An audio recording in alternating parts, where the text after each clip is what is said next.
hard Thank enough. A eunuch.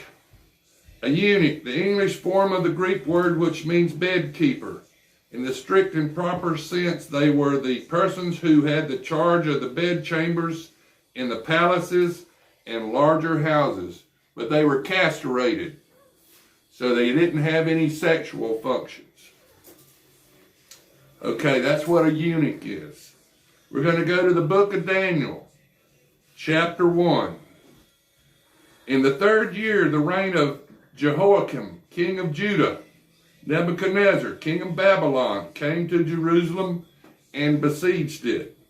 And the Lord gave Jehoiakim, king of Judea, into his hand, with some of the articles of the house of God, which he carried into the land of Shinar to the house of his God.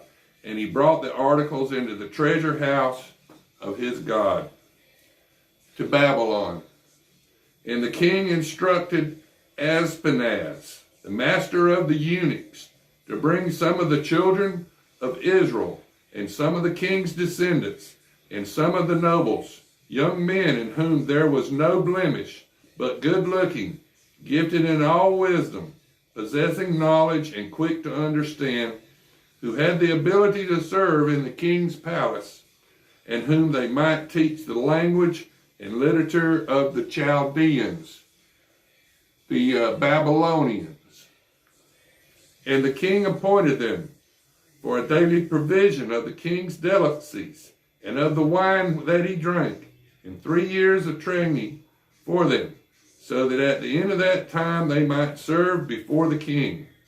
Now from among those of the sons of Judea were Daniel, Hananiah, Michael, and Azariah.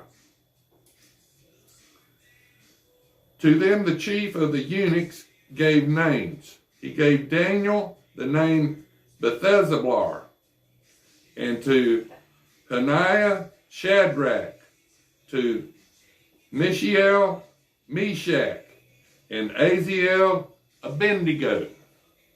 But Daniel possessed in his heart that he would not defile himself with a portion of the king's delicacies, nor with the wine which he drank. Therefore he requested of the chief of the eunuchs that he might not defile himself. Now God had brought Daniel into the favor and the goodwill of the chief of the eunuchs. And the chief of the eunuchs said to Daniel, I fear my lord the king, who has appointed you food and drink. For why should you see your faces looking worse than the young men who are your age? Then you would endanger my